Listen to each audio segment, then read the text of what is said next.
Despite its small size, Israel possesses several remarkable geographical features.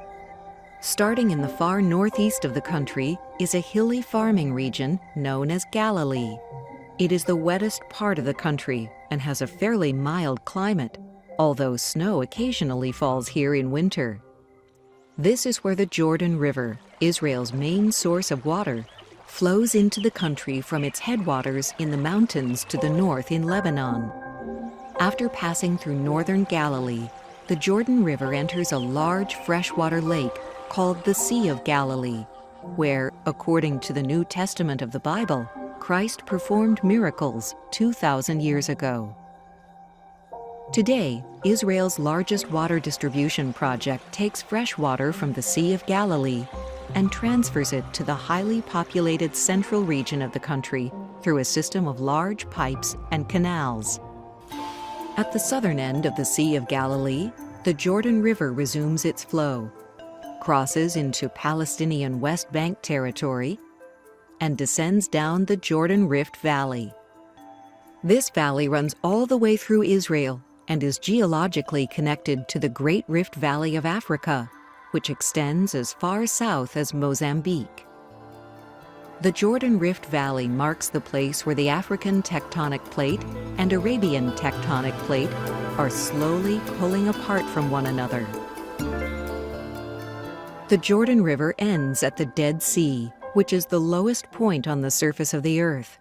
It lies 1,200 feet or 429 meters below sea level, in territory that is very dry and very hot much of the time. The majority of the Dead Sea is in Palestinian territory and in Jordan, but its southwestern shores are in Israel.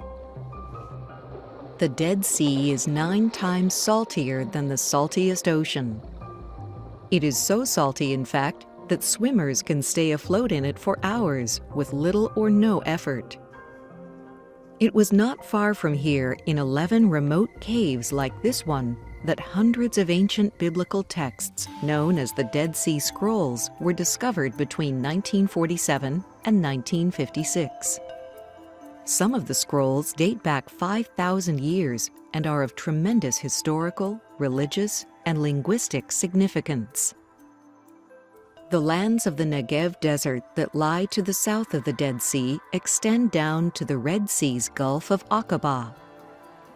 This sparsely populated area, which actually takes up more than half of Israel's territory, has extremely hot and dry summers, with just a few rainy days during its mild winter.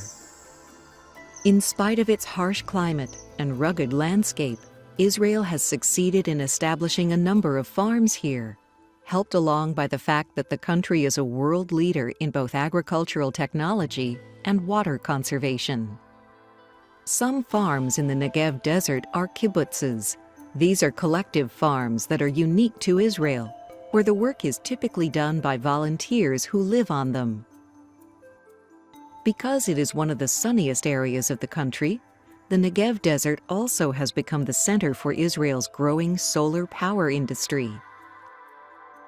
Israel's coastal plain, a narrow strip of flat, fertile land along the Mediterranean Sea, lies to the northwest of its desert region. Much of the land of the coastal plain is dedicated to farming. Citrus fruits are raised here in such abundance that they are the country's main agricultural export. Overall, the coastal plain region of Israel is home to almost 60% of the country's population. Most of them live in or around the Tel Aviv metropolitan area, where 3.7 million people reside. Tel Aviv is the center of most of Israel's economic and financial activity. To the north, the city of Haifa is the nation's industrial center and main port. The small city of Ashkelon, seen here on the southern part of the coastal plain, is home to the world's largest desalination plant, which efficiently converts vast amounts of salty water from the Mediterranean Sea into fresh water for drinking.